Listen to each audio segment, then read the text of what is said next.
What's going on? I'm so happy and excited to be able to bring back to you this Behind the Mind series where I just interview people who are in Baltimore making a difference doing what they do. Everybody's always talking about house flipping and flipping houses and how easy or how difficult it is. I wanted to get to the bottom of it and really find somebody knowledgeable enough to be able to provide some help. So I went and found my friend Marcel Umphery, and he's getting ready to kick us some knowledge on how he got to where he is right now, multi-million-dollar business that he's running, and he's dropping education on us in a practical way that we can understand. So without further ado, every first and third Friday of every month, I'm bringing you Behind the Mind with me, Dame Dawes, and I'm going to bring you a special guest today, Marcel Umphery.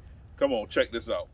You are locked in and back for another episode of Behind the Mind, Way to Dame Minute, whatever name you kind of really want to call it. So I'd like to thank all 10 of y'all for coming back and watching another episode. I got a special guest with me today. Y'all know I like to go behind the mind of people that inspire me, that are doing positive things, but doing their thing their way and figuring out how they got to where they are. So my guest for today, for those of you that don't know, I'm Marcel Umphery. Man, what do you do? I do a couple of things, Pastor Dame. I actually got involved in real estate about almost 20 years ago, and I fell into the teaching of it about 5 years after getting started. So, and I'm a dad, more importantly. That's probably the most important job. So let's start from the very beginning. Where you from? I'm from Northwest Baltimore. The Liberty Heights and Garrison corridor, that neighborhood up there is called Ashburton.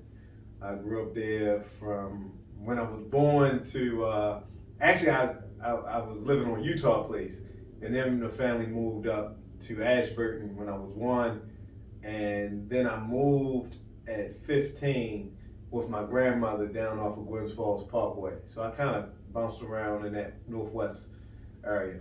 So let's start from the very beginning. So you're early on. Where you at elementary school? Okay, so my mom, the late Linda C. Umphery, she was a teacher in Baltimore City Public Schools. So she had us at her school. She was at Dickey Hill, and that was like preschool, kindergarten, I believe. And then from there we went to Hilton Elementary. So she kind of kept us she tried to keep us in the best public schools. And Hilton kind of started taking a downturn, and she found Roland Park. That's where I met you at Roland Park Elementary. And she got us in there. And then from the 4th to 5th grade, I was there. And then there was an unfortunate incident that took place with a security guard getting shot. Yeah, I remember that. She immediately pulled us out. I remember that. So what was it like prior to those years? What was it like growing up? Elementary school years. What was elementary, it like? Man, I can't say anything bad. Like elementary was, my lifestyle was like perfect, like almost like the Cosby's. However, it's certain things as a kid that you aren't aware of that are taking place around you. So it was, now that I'm 40, and even when I was in my early 30s, I started to realize, wow, this is what was going on. Because my life really took a different turn around the 6th grade, going into private school, which was a culture shock. And then my mom, she came down with a terminal illness called sarcoidosis, and she died when I was 12. So that was a whole transition. And then my dad having to, bear the weight of two sons by himself, working all the way down in Dundalk, Maryland, and then keeping us in like that private school setting was tough. There was a lot of pressure on him. So I didn't know he had a drug addiction. The whole time I was a kid. But, they would say he's going on business trips, but he would be going to rehab. So he battled a heroin addiction. But as I got older, I realized something he told me. He said, when you get older, you see more. What he meant, you see what life really is. And by me being in real estate, I've been in a lot of vacant houses. a lot of former crack houses, things of that nature. And I remember in the 80s going into crack houses, you know, going down the high-rise projects, Lexington Terrace, Murphy Homes, in the 80s, but not knowing why I was there. Right. Okay. And going down Lexington Market for hours out of the day in the 80s. Not knowing it wasn't just to go get peanuts and cookies. Right. It was drugs being, passed around. So that was my early childhood, right? And then high school came, and of course middle school. So stay in middle school for a second. Yeah. It's amazing what you said, like how our perspectives change as we get older. Because when you're young and you're in it, you don't even really recognize what you're in. Then you get older, you look back and it's like, oh, now I can put the pieces together. Do you recall like vividly being in spaces and places growing up that kind of shaped you for your mindset today? Absolutely. I mean, that perfect setting that my mom and dad created in the 80s, we were exposed to different things, from science camps, sports camps, cultural camps. I played the violin. Like, really, life was like easy early on. And when she passed, it started to get a little tougher. And, a lot of those experiences did mold me into the person I am today. Middle school was a transition. I went from like a prestigious private school. The income changed, so my father had to downgrade. So I went to a Catholic middle school. So I was around a bunch of rich kids in the 6th grade. In the 7th and 8th, I was around middle class and some poverty-stricken children.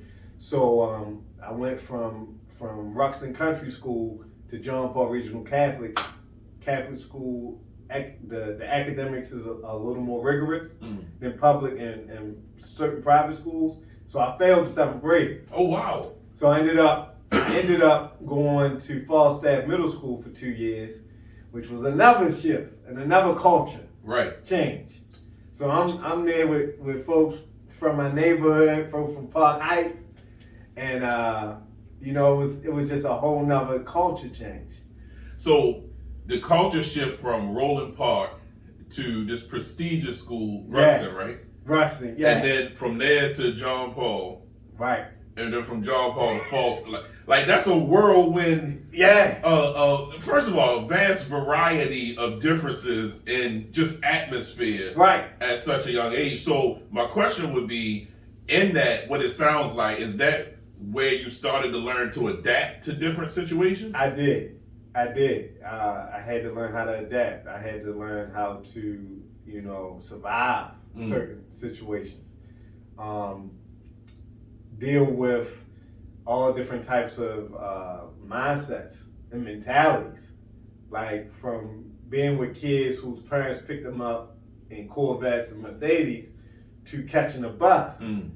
Like finding out it's cool to actually catch the MTA instead of catching the cheese bus. Right. Like I had to make those changes from how I dressed. Right. Oh, man, listen, I went from I was at Roland Park and then 6th grade, and then I always say this, we mutually made the decision to part ways. Okay. And then I went from Roland Park to St. Mary's, and it was like culture shock for me going from you wear what you want, to I'm in this uniform every day. And I remember the first day of riding the bus home from St. Mary's. Right. I get on the bus and it's all the same kids from Roland Park.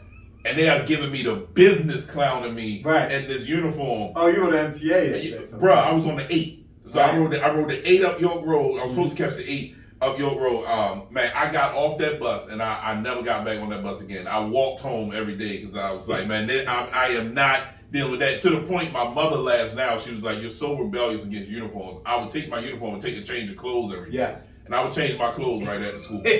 I understand, man. And it's crazy. When my mom passed, before she passed, she taught me how to catch the MTA. So I had to catch the MTA to this private school on Charles Street out in Towson. While all the other kids, I was the only kid in the school catching the MTA from Charles Street back to Cold Spring. Oh, man. So it kind of was like a motivator and let me see like it's another world out here. Just that one year I was there, kids living all the way out Ricestown, all the way out Green Spring Valley. And just coming in just to go to school. Yeah, just to go to school. She wanted me to be in a safe environment. So it was a good experience. But rolling into middle school, that's when, the jokes, like you were getting joked a lot. Bruh. So I didn't even realize my dad was on drugs until the 8th grade. And it was the kids in the neighborhood that told me, like, your dad get high. And it was because I was cracking on them. And they like, man, your father get high. Why he wear long sleeve shirts in the summer? These are older kids. Right. So I'm like, dang, I ain't never really think of that. So I was, I threw it under the rug at that point. But it was a health class, Miss Curtis. Miss Curtis's health and science class at Falstaff, where she went over the signs of addiction and the signs of drug use. And I was sitting in class, and I looked at my girlfriend. I said, I think my father is really on drugs. And this was 1996 when I discovered he was on drugs for real this time. And he passed that July. Oh, wow. He passed that July. So my mom passed September 93. My dad passed July 96. And that's right when my brother and I were going right into high school. So I ended up going to Forest Park High School my freshman year. My brother, he kept his academics up, so he was able to get into a private school. He went to Mount St. Joe. And in middle school, I picked up the basketball a lot. And I got better every year. And I ended up getting cut at Forest Park, which was a blessing. Because if I didn't get cut, I would have probably stayed there. And who knows how my life would have turned out. Because I believe this journey that went on, like, God knows, as you know, He knows what your purpose is. And whatever that purpose is for you, He's going to put you in positions and situations for you to, I believe, to realize that purpose. So all those different schools I had to go to, the failures, everything, the deaths, me and you've had conversations about that. It's a reason why all this stuff happens. Nobody knows why, but it's a reason at the end of the day. So I ended up getting cut from the JV team. They took one freshman on the JV team. I was so mad about that. And I kept working. It motivated me. The first place I went when I got cut was a church, Wayland Baptist Church. Brother Johnson, Deacon Johnson, had a basketball team. So the night I got cut, I walked from Forest Park all the way over to Wayland, which was about probably 3 miles away. And I played that night. And I just kept playing. And throughout that year, my cousin, I had somebody reach out to me and said, do you want to play at a higher level at Towson Catholic? And I said yes. And he said, well, keep working on your game. I know the coach, we could get you in if you get work on your grades. And at the time, I was late about 37 times already in the school year. I wasn't taking academics seriously. I was experimenting with marijuana, alcohol. So I was like going down. This was ninth grade. I had no supervision really because both my parents passed. My grandmother was trying to raise me from her house, but another family member had moved in with me, which was a blessing, but she really couldn't control. Right. She didn't grow up with us. So I was out there dabbling. Like I was, my friends that was in the streets, I was hanging with them. I was running around the neighborhood. But it got serious. You know, my grandmother's, her husband at the time had passed. So she had enough space in her house, and she saw the decline that was taking place. She moved me in. She moved my brother and I in with her, and that was like the biggest blessing in the world. It was 97 because her husband died in 96. So So what's that transition like? So you transition from kind of not necessarily being on your own, but kind of being rogue a little bit, and then you transition to moving with your grandmother in 97. What's that? 97.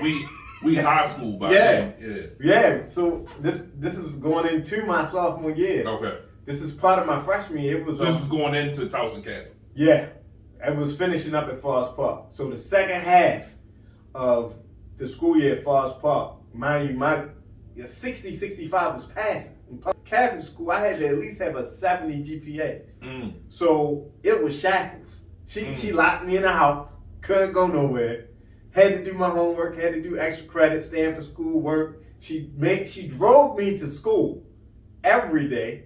This is a 75-year-old lady, to make sure I got to school on time after she saw 37 tardies on my report card. She communicated with the guidance counselor, the teachers, and I got on the ball, and I ended up getting accepted into the Towson Catholic academically, and the basketball helped. All right, so we at Towson Catholic. Right. It's always amazing to me how God uses like different portals to transport us to different places, and sometimes failures to propel us to what becomes success. And in that, just hearing you say, like that moment of getting cut from the basketball team at Forest Park, right, kind of pushed you to do something different, which pushes you to Towson Catholic. So in getting to Towson Catholic, you change your approach pretty much. Your grandmother's on you heavy. Yep. Get your academics together, rolling in the right direction. Is this where it clicks for you, or is it something else that happens as you're at Towson Catholic that kind of keeps pushing? I think it started to click. Like sometimes your parents or your guardians will make you uncomfortable, so it's gotta click, or it's no other option. Right. So her just staying on me, and at 75, she would put her hands on me. Like, she put her hands on you a few times. So, you know. And what I loved about our generation then, not to cut you off, was we were respectful enough that we understood what that meant. You know what I mean? Like she did it, and I'm sure you were like, I gotta get grandma back. Right. You know, it's like we understood it. Like, hey, this is what it is. She really looking out for you. Hard love. Yeah. You know, and that's what I was blessed with. Because a lot of my friends, you know, I went to all those different schools. About 15 of my friends died in the streets or incarcerated. People that I grew up with, people that were my classmates, you know, people that I played at the rec with. So she was protecting me to a sense, and really she prayed every night. Now, answer your introspective question. Yeah. Could you see that then? Not in the beginning. Not in the beginning. I did see her praying every night though. So she prayed every night to the day she passed. She recently passed in 2020, 96 years old. And I got since this is a faith-based podcast. It's not. No. I mean, I'm okay. I got you faith-based, but wait till you hear that story. Like it's just crazy. God gives you signs. Sometimes you don't understand him, but you know he's there. He's present. One thing I can say, if it's kids watching this or if it's parents, you know, the mental health aspect of enduring trauma early, even when you lose one parent, that's a form of trauma. It does need to be addressed. When we were growing up, it wasn't cool to go to a therapist. Yeah. But I should have really taken it a lot more serious, because when I failed, the first thing they did was put me in therapy. I was like, okay, what is this? Right. They thought it had something to do with my mother, but it probably did, because she was a school teacher and she was on top of the books every night. We had homework, study, all that.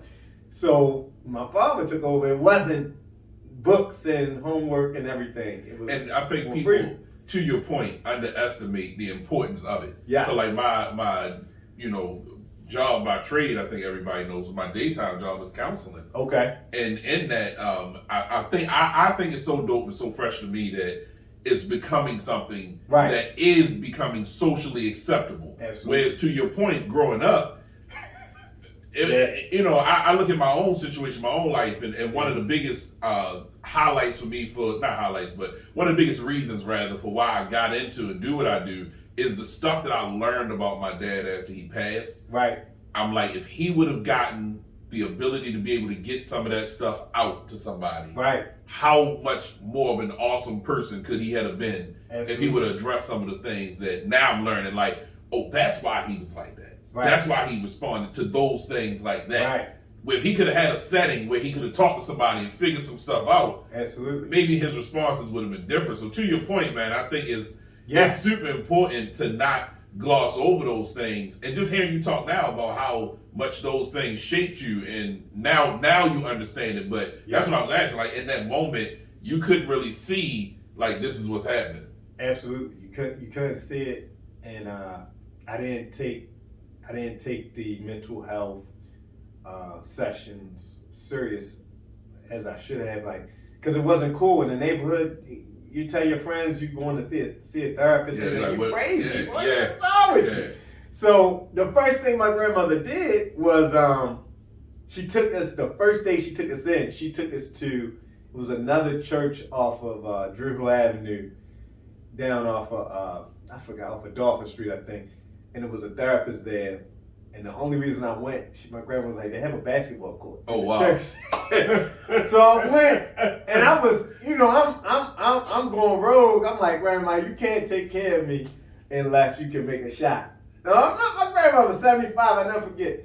She made a free throw. Oh, wow. Because she used to play basketball at Douglas and at Coppin State. She was on the first women's basketball team at Coppin State. So she made, I was like, all right, Grandma, I listen to you. 75, so, but I still didn't take the therapy serious. I said, Grandma, I don't need therapy. But, she did her best. She did her best. So, Towson Catholic, back in the school uniform again. I just had 2 years, no uniform. 3 years, Falstaff, Forest Park, no uniform. You had to be in school on time. It was a blessing because it was 2 people in my community, Aaron Early, Anthony Thornton, Miss Joan Early, and Miss Carla.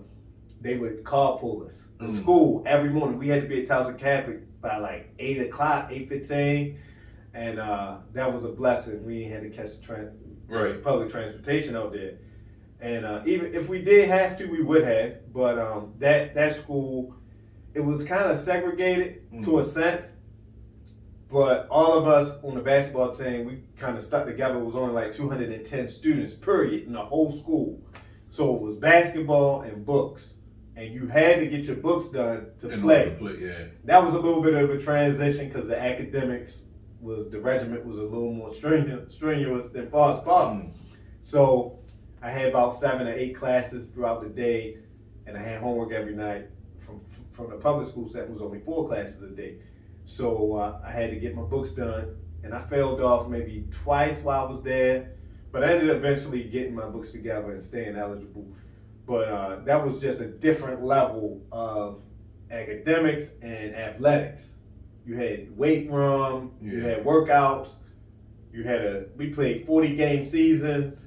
It was a different level. So did this keep you talent. Did this keep you in line in other areas too? Because it's like I noticed that with my own daughters. Like sports dominate so much of their time. Yeah. They're like, I look at them sometimes, and then some of the kids in their age range, and I'm like, a lot of times I'm grateful that they don't have the time to get caught up in some stuff because they're doing so much. It really made you prioritize. Yeah. Back in the day, we had, Paradox, trilogies. Break room. Right, the break room. So those were outlets on the weekend, and that's when Grandma would kind of put her hands on me if I came in too late.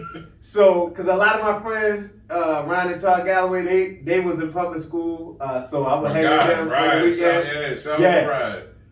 It would be good to get some of them two on the show. Yeah. But we would hang out with them, and if I came in after 12 or at 11:30 at night, I was met with fists. But it made you prioritize, and it gave us goals. Like, I feel like it's important for the youth, especially when you get in high school, to even have goals. So the goals are to stay eligible. The goals are to play on varsity, to actually get time on the team. The goals are to win championships. And in order to do those things, you got to do X, Y, and Z. Like when we was at Towson Catholic, we was in the top. We was number 1 a couple of seasons. We won the championships, several championships, and we was always in the top 5 high school basketball teams from '97 to year 2000. So those were like things we strive for. Right. To stay in the newspaper. Like those were goals to keep our names in the newspaper, to stay on the front page of the sports section. Those were like, that created drive that I can't say I would have had if I didn't play sports. I think sports created an engine. I love that sports does that. For my whole household, that's what it is. Like, sports is a motivator. Like, it's always been, for me, even growing up, it was, and I know for you too. Like, for me, with my mom and my dad, it was, if your grades aren't this, you can't play this. Right. And like, that was always like, excuse me, always what drove me. In terms of like, this is why I'm doing what I'm doing, but later on in life, I'm like, oh man, it really meant something. Yeah. So I want to take a short break, and then when I come back, I want to get to what you do now, because we were joking offline, but the number one thing people say is, man, I just want to flip houses. I just want to get in this, and I want to flip houses. I want to make $100 million quadrillion dollars. Flipping houses. I'm going to start tomorrow, and then I'm going to flip a house, and then I'm going to be a millionaire by next week. Absolutely. And it don't work like that. It doesn't. As someone who recently bought a house, I know how difficult the house buying process is. I was blown away with the on and off air knowledge that Marcel gave me. So I hope that you are enjoying so far what Mr. Umphery has given us. Man, he's given us all of this information. Stay tuned all the way to the end so you can see how to connect with him, how to follow up with him. Make sure you get the information from him. So I don't want to keep you too long. Let's jump back into my interview with Marcel Umphery. Man, this is good. It's deep. All right, let's jump back in. We right back in. So, all right, let's get to what people want to know and want to talk about, and the reason why you're here, man. Why you're so inspiring to me to be able to navigate through the real estate world the way that you've been able to do it is absolutely amazing to me. So, first of all, shout out to you and kudos to you for doing it in such an excellent way. All right, so let's jump straight to that. So get past Towson Catholic. Yeah. Do you go to school straight out of there? What do you do right out of there? I did. So I did not, I sustained a lot of injuries throughout my sports career, really with the foot and the ankle. So I gave up basketball playing wise when I got to college. I went to Morgan, followed in the footsteps of both my parents. They both graduated from Morgan, and I said I'm going to go to Morgan. And I ended up working in the sports information department, in the athletic department at Morgan. I was an intern there, and I wasn't even thinking about real estate at all. I did have him set in my mind I wanted to own something one day. I just didn't know what it was, because at the time, as soon as basketball stopped bouncing for me, I had to get a job. So I went to the Social Security Administration. Grandma helped set that up, and I worked there for 4 years. But as I worked there, I just knew it was more to life than just going to work every day. So I started venturing into different things. Network marketing caught my eye, and I read this book called Rich Dad Poor Dad. Oh yeah. So that kind of gave me that gave me a new outlook on life, on work and investing, and that kind of piqued my interest. So from there, I ended up. Long story short, I met my first real estate mentor after getting involved in the network marketing business. This gentleman named Olaf Fakendeli. He saw how enthusiastic and excited I was about this network marketing company. He joined it at this meeting, and he quit after like 2 weeks. And he was doing really well, getting the customers he needed and things of that nature to get qualified. And I called him up saying, Ola, you're doing so good. Why'd you quit? He said, it's taking up too much time from my other business. And I said, what's that? And he said, it's real estate. And I said, I dabble a little bit in that, and I like to learn more.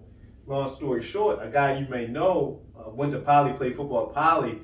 I met him in college, Jamal Gardner. So Jamal Gardner, I met through a mutual friend by the name of Devin Clapp, who went to City, went to Morgan as well, and he had told me about buying houses pennies on the dollar. So I'm like, buying houses pennies on the dollar, like houses cost a lot of money. So Jamal was doing this way back then. Back in the early 2000s. And so first of all, I'm gonna have to make a phone call to him because our parents are really tight. So man, yeah, I'm gonna have to. He didn't tell me about houses pennies on the dollar. Right. So he didn't tell me either until I went to see him.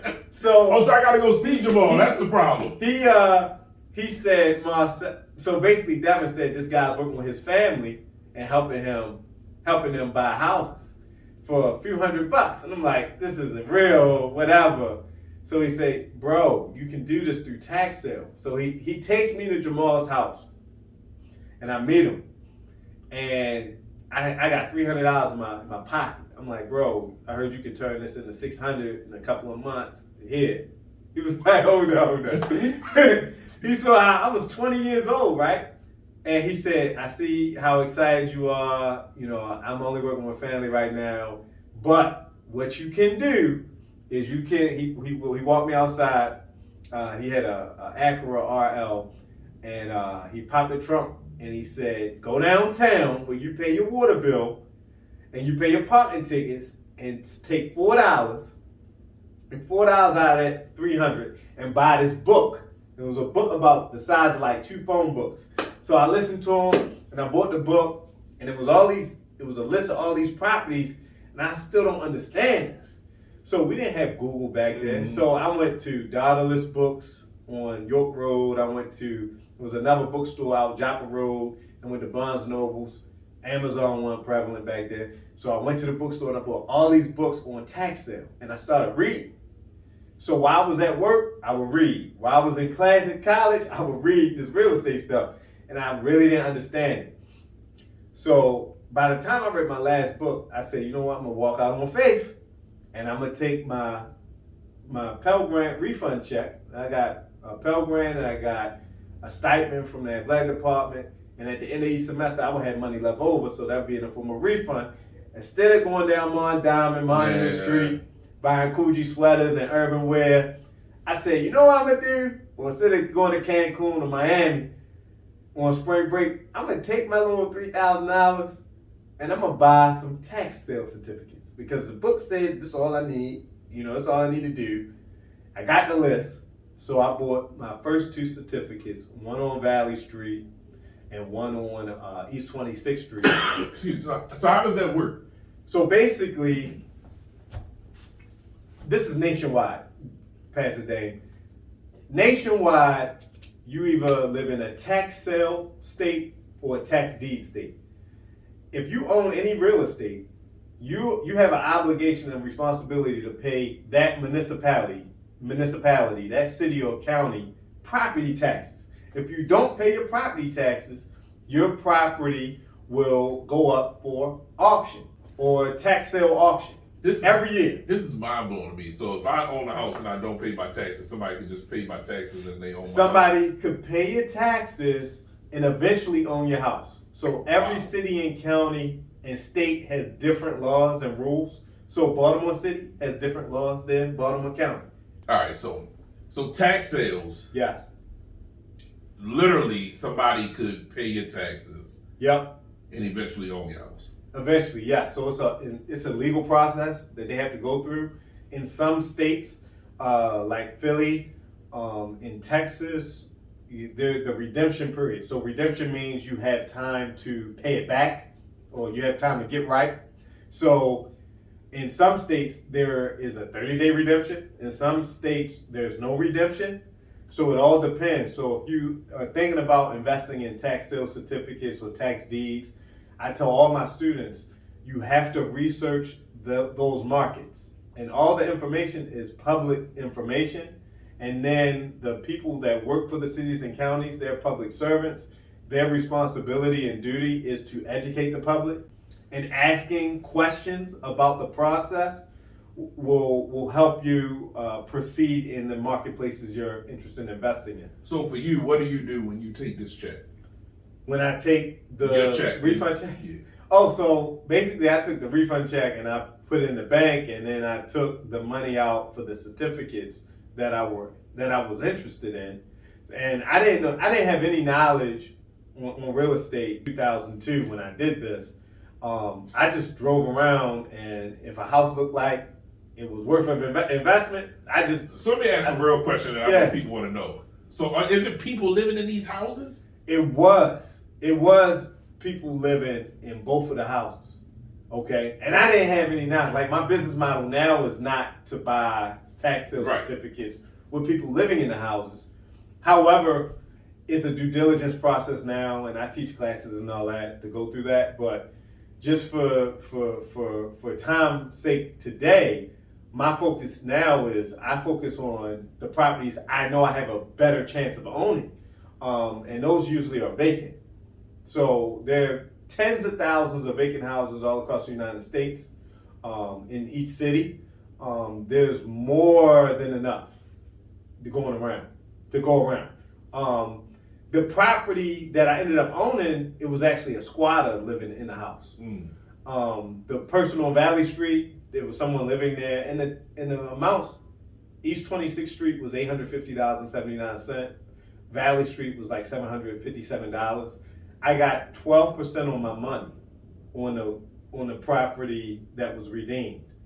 The East 26th Street property, I actually foreclosed and became the owner, owning a free and clear asset.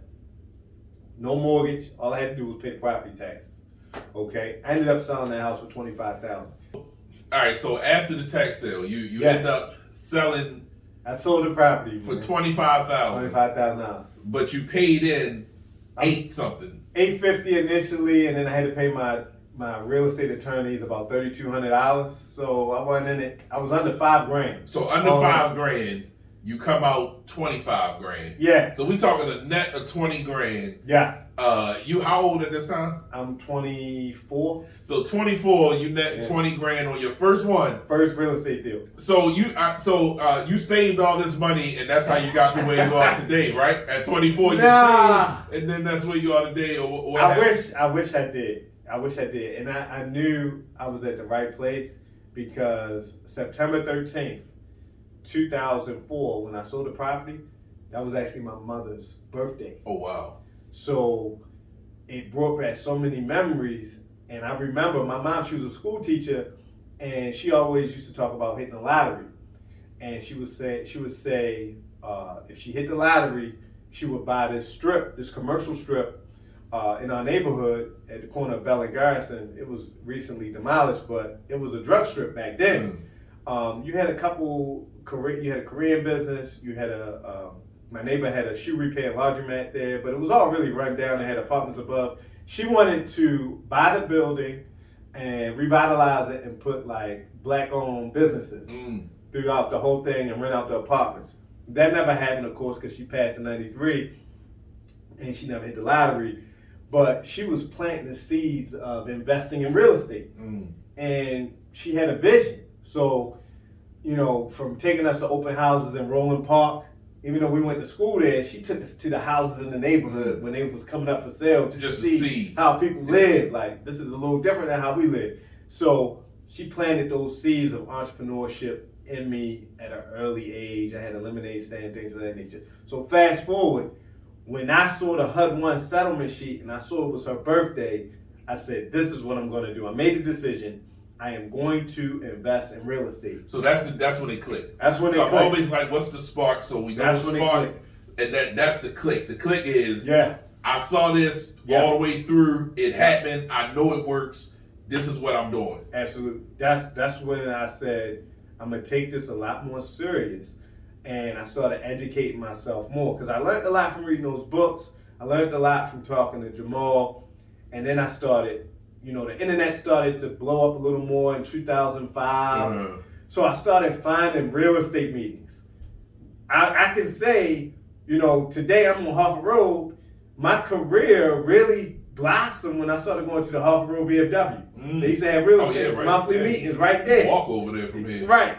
So I used to be there every week listening to folks, right? And the crazy thing is, in the early 2000s, it would be myself and a brother named Al Davis. We'd be the only black people in a room full of about 100 to 200 white people.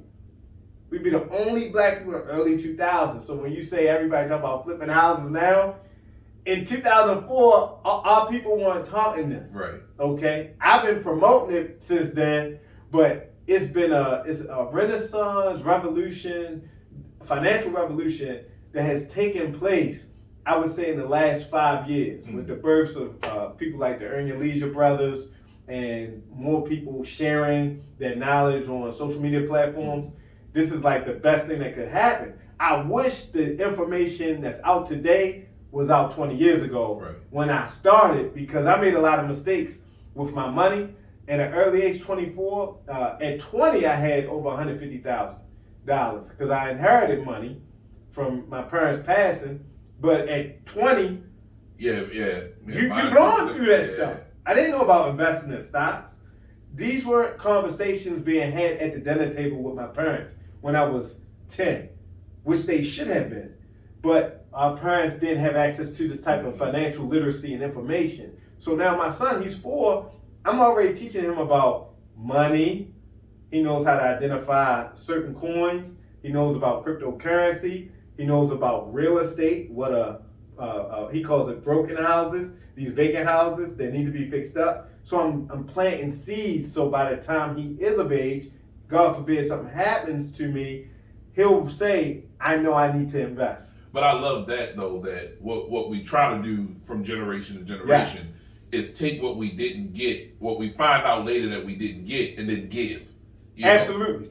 And the thing is, man, things come full circle, because a lot of things that we did not get was a good brother, Nick Mosby, he said it during the Freddie Gray riots that our country for hundreds of years has experienced systematic oppression. And a lot of this information that's out here today wasn't in the schools, wasn't being talked about in media when we were growing up.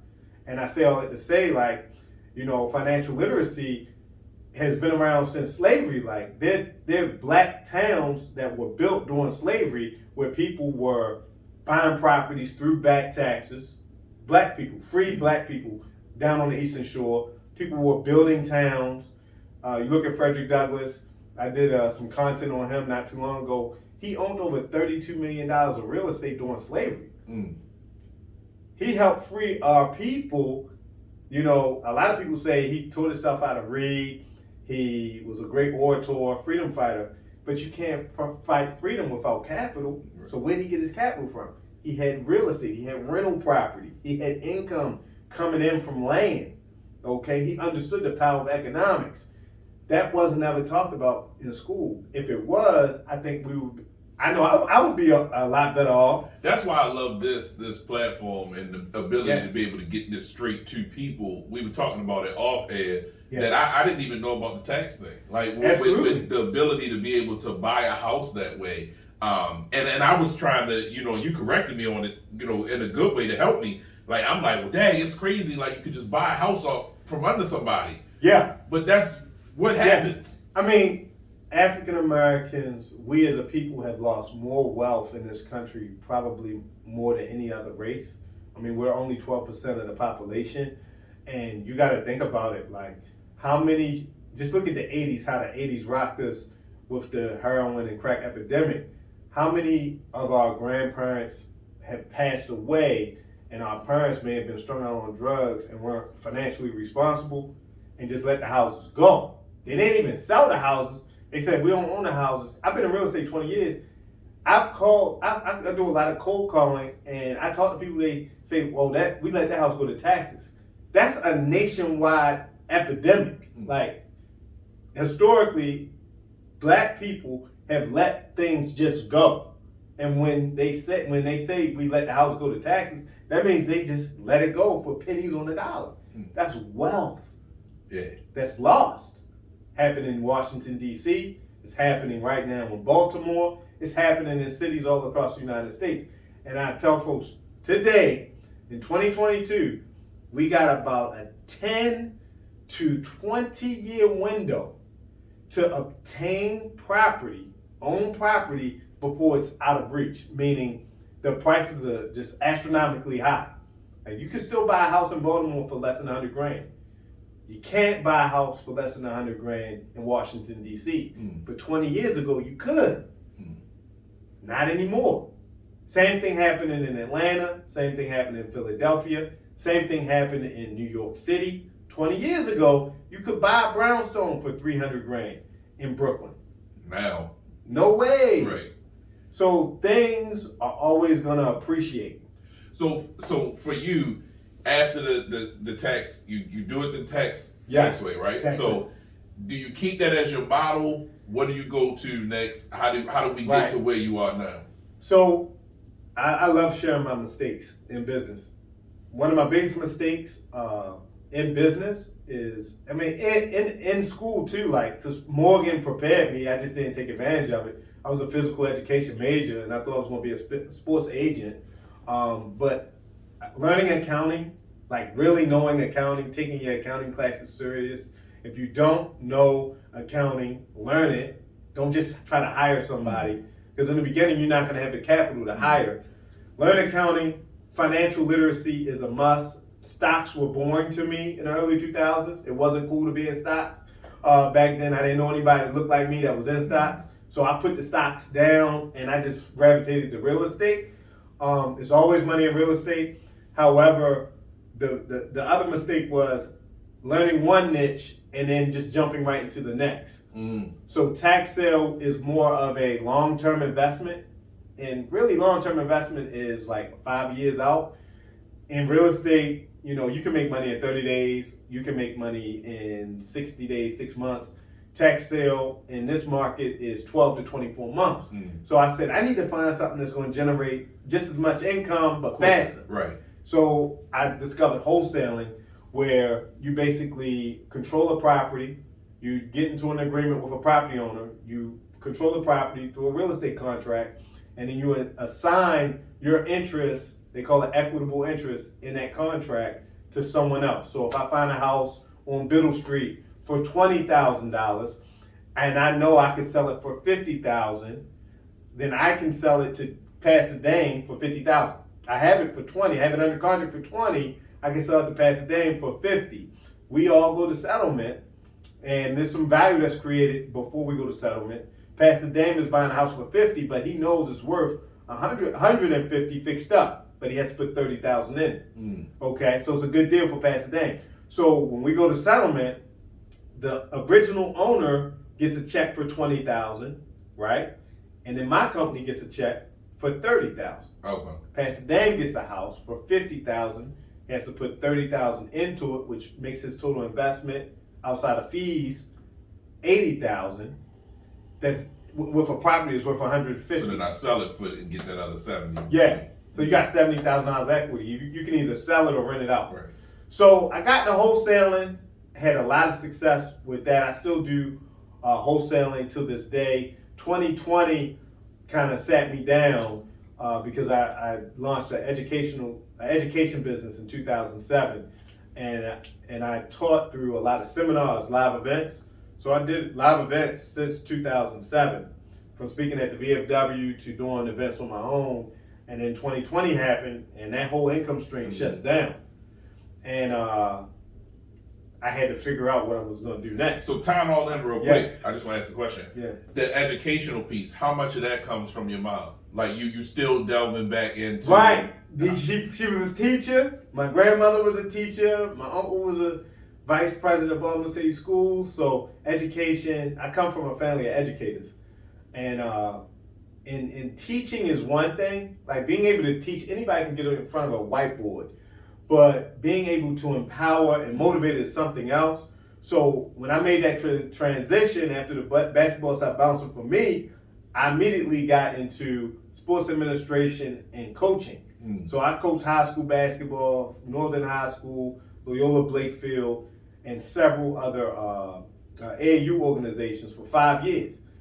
But what I was watching, I was helping kids realize their dream, get scholarships, and some of the kids I coached ended up playing professional basketball, making millions of dollars.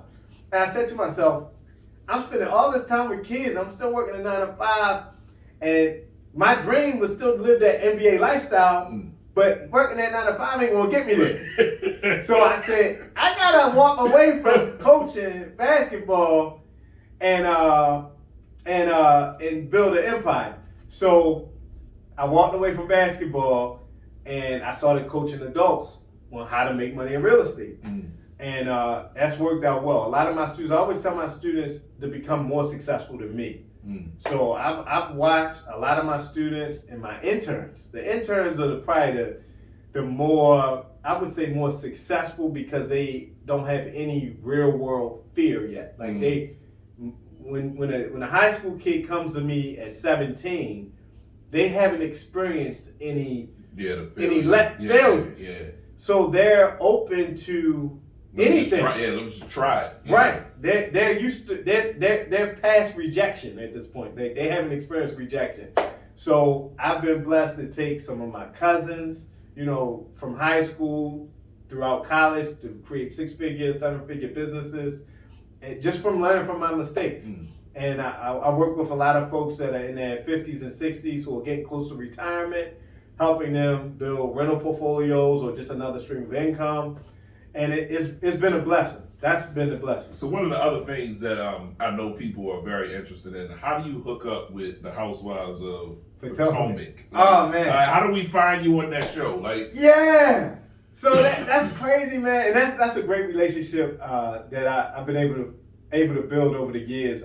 Robin Dixon, I was actually at a friend's house, and I was watching the first season of Real Housewives, and I told my friend, I said, you know what? I think I could help her, cause she was going through this financial turmoil, and it's crazy how God works. So the girl whose house I was over, the young lady, she was like, my aunt takes care of her grandmother. Her grandmother was Robin Dixon's grandmother was suffering from Alzheimer's. My grandmother was suffering from Alzheimer's disease.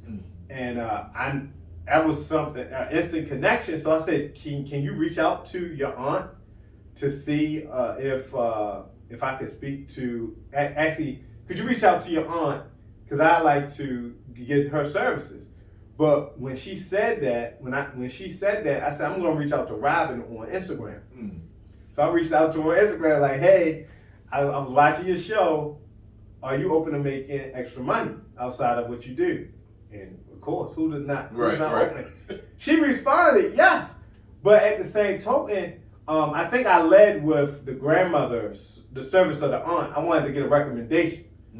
When she hit me right back, because I said my grandmother was going through Alzheimer's. I heard that your grandmother is being watched by so and so's aunt. Is she legit? And she was like, yeah. And then that opened up a dialogue. And then I said, I didn't just hit her right off, are you open to making more money? I let her and built some rapport and then said, are you open to making more money? And then she said, yes. And she sent me her phone number. I called her and I told her what I do. I said, come to my seminar. And her and her mom came to my seminar and they got involved with my company. And they ended up flipping one house wholesale off of Garrison Boulevard. And then I found out they owned she had a rental property they needed some help with. And I helped them. I consulted with this rental property that they owned. And then she flipped her first house in Park Heights. So she renovated the house, sold the house. And that's how I got on the show. I was on the show for like two seasons. Yeah, I mean, but they say I'll be running on there. Yeah, I look up and I'm like, you got a whole reality star. Yeah. So that was a. So let me ask this as we get ready to close, and then I want to touch on the slavery piece. I want to get that before we get out of here because I know that's big to you, and I think it's big for us to talk about.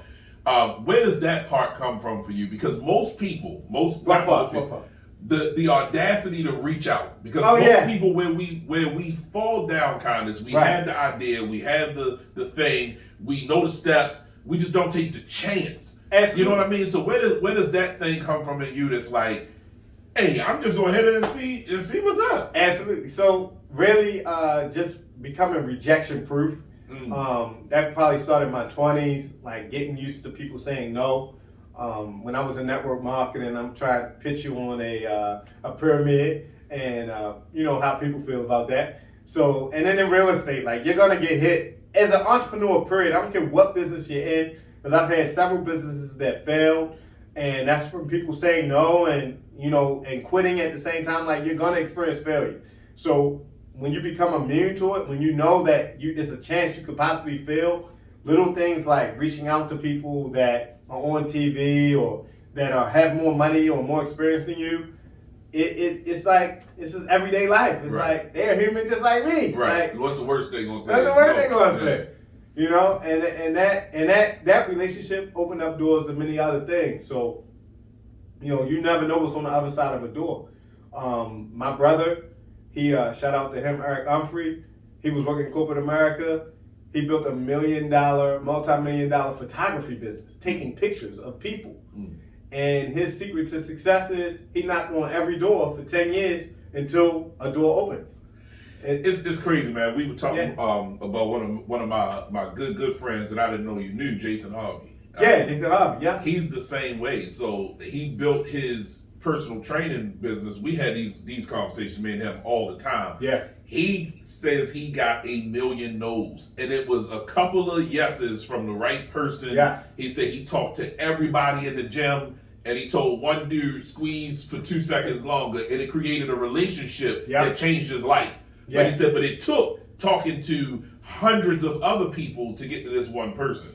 And laser beam focus, and I'm a testimony to that. I'm a witness to that. I'm sorry. I saw Jason Harvey because we were physical education majors at Morgan. I saw how laser beam focused he's ridiculous. He was in college.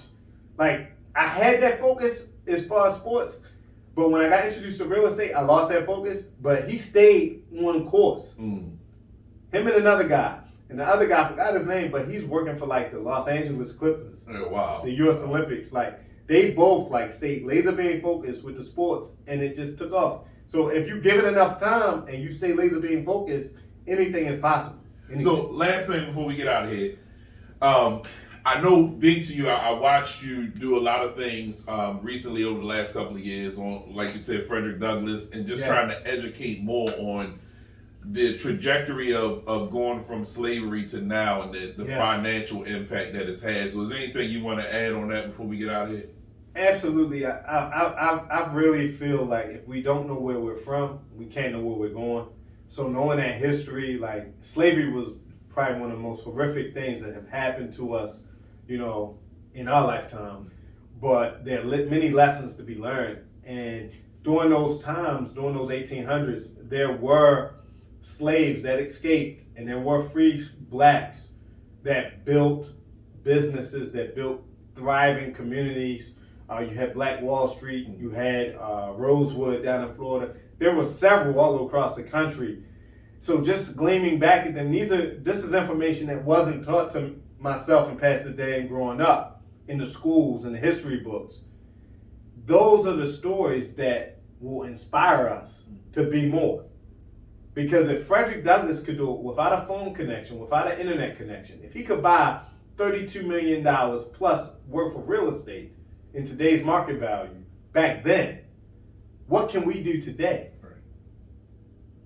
And it all starts with the support. I see you rocking the Absolutely. My man Chico, shout out to Chico. Absolutely. The HBCU athletic gear, man. I wore mine. I actually preached in mine last Sunday, so that's crazy, man. But look, I appreciate you being on and helping us with the misnomer that you just jump into real estate and then you become a millionaire the next day. Right, it takes time. It took you time to get to where you are. And I appreciate you taking the time, man. I know how busy you are and how much you got going on, so I appreciate you taking the time to sit down, man. Man, my God. Yeah. Can you let everybody know how to reach you, how to get in contact with you? Because I'm sure people are going to hear the story and they like, I want to turn $850 into $25,000 too. How do I do that? You can still do that. Absolutely. You can go to my blog, www.marcelumphery, that's MarcelUmphery.com. You can also find me on Instagram and YouTube, REI Inner Circle. I'll be publishing some YouTube content